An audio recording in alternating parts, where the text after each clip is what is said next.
Mister and Mrs Shukla के 2 बच्चे थे। दोनों की शादी हो चुकी थी। बेटी शादी करके अपने घर जा चुकी थी। वहीं घर में एक वर्किंग बहू आ चुकी थी। अब शुक्ला जी रिटायर होके पेंशन के मजे ले रहे थे। एक दिन की बात है।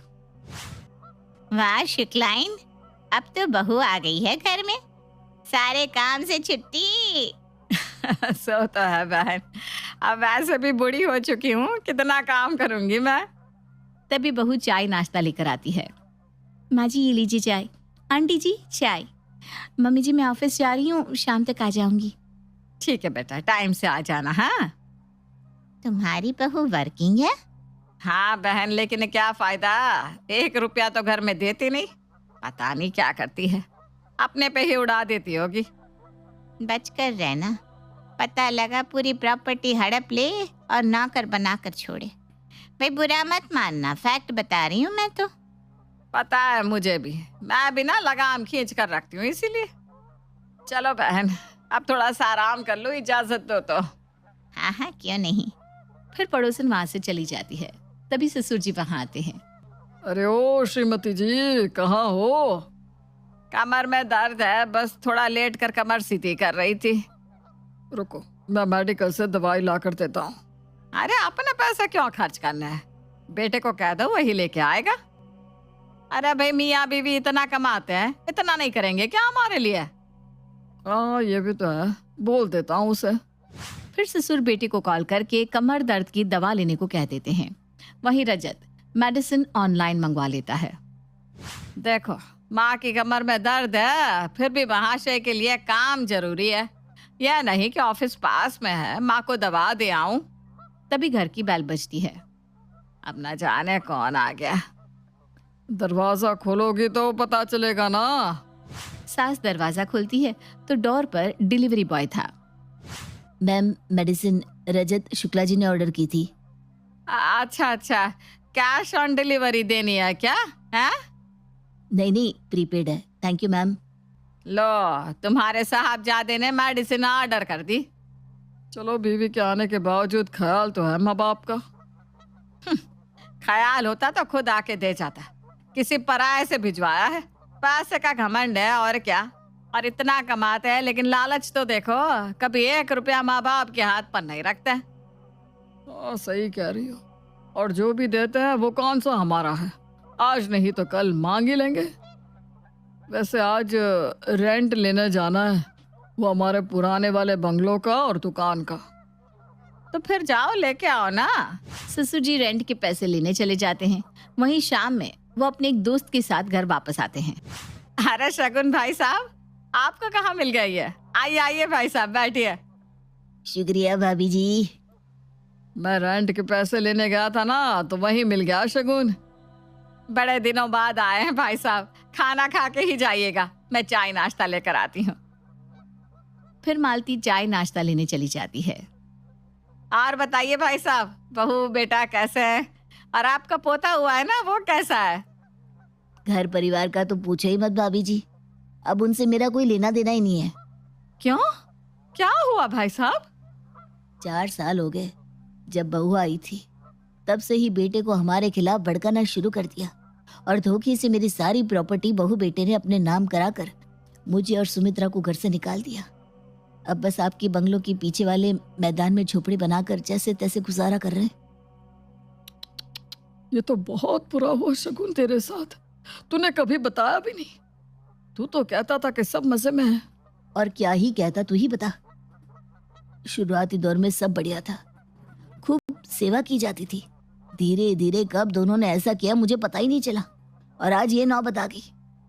माँ बाप को दुखी करके कभी कोई सुखी नहीं रहा भाई साहब। हम भी क्या दुख भरी बातें करने लगे।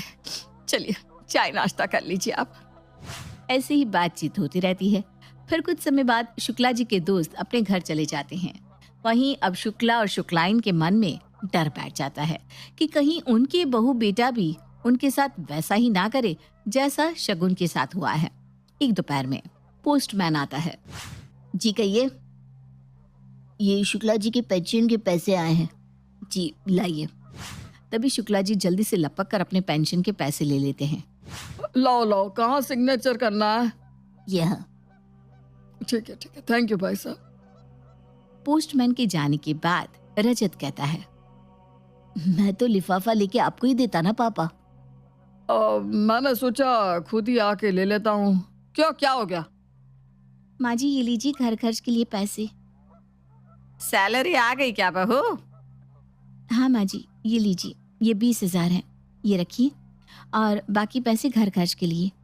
जो बचे हैं उसमें मैं घर का सामान लेकर आऊंगी। ठीक है।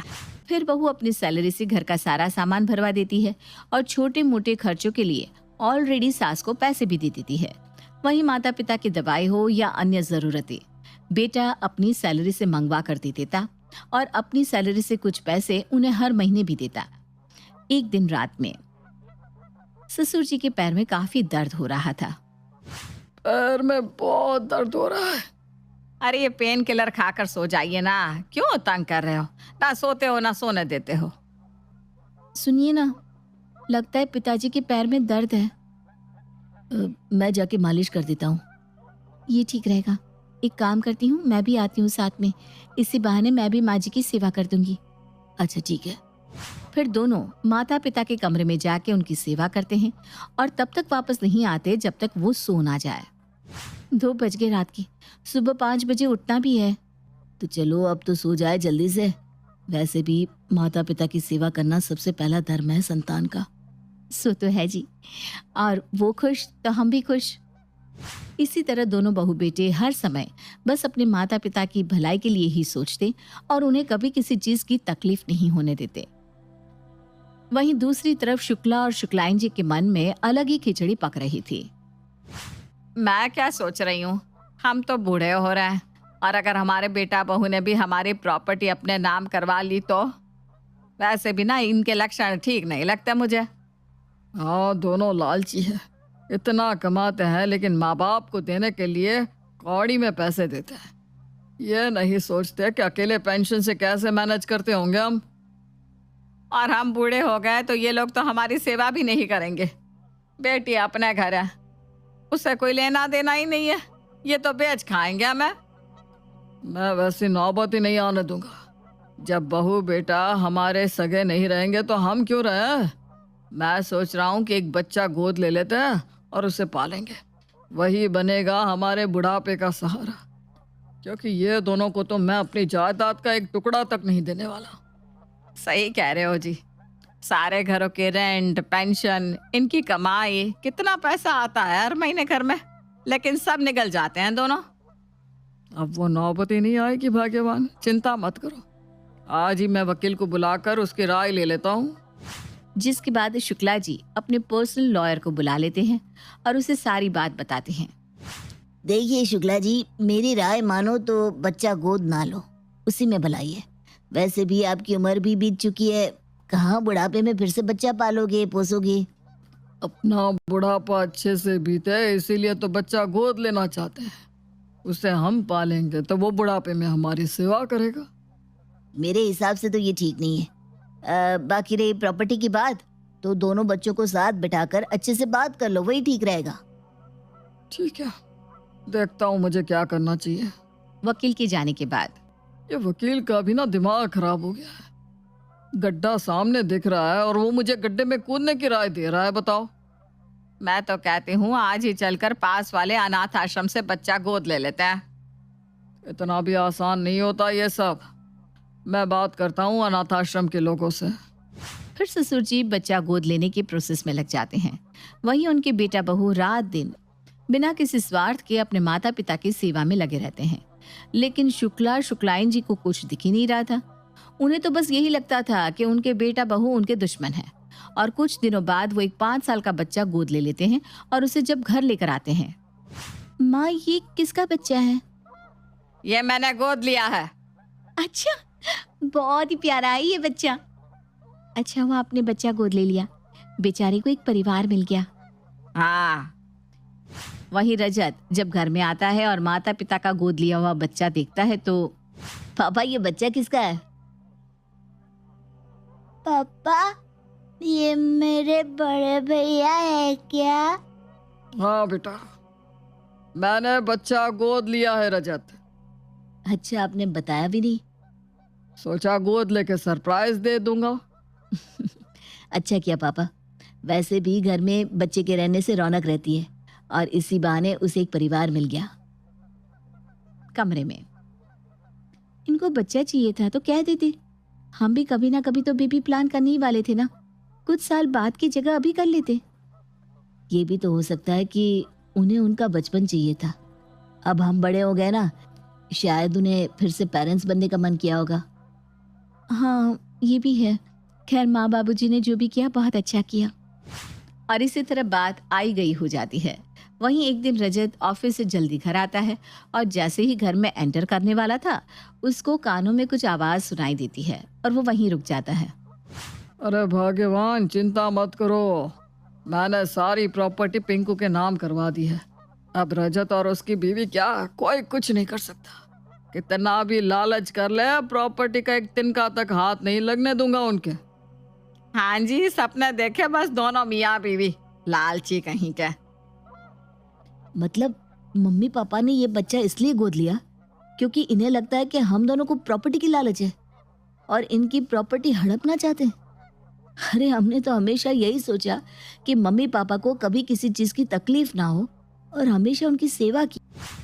जिसके बाद रजत को ये सब जानकर काफी दुख होता है और वो अपनी बीवी के साथ घर छोड़कर चला जाता है। साथ ही माता पिता के लिए एक नौकर लगाकर जाता है।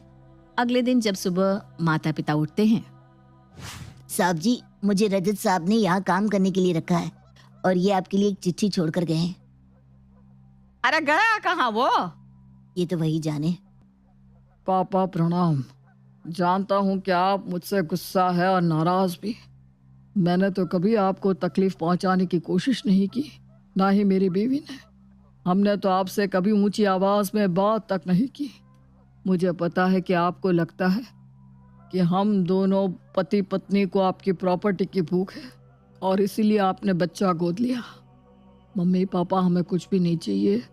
आपकी खुशी हमारी खुशी है, इसलिए हम घर छोड़कर जा रहे हैं। रामू को आपके पास छोड़कर जा रहा हूँ, वो आप दोनों का ख्याल रखेगा और हर महीने पैसा भिजवा दिया करूँगा। प्रणाम।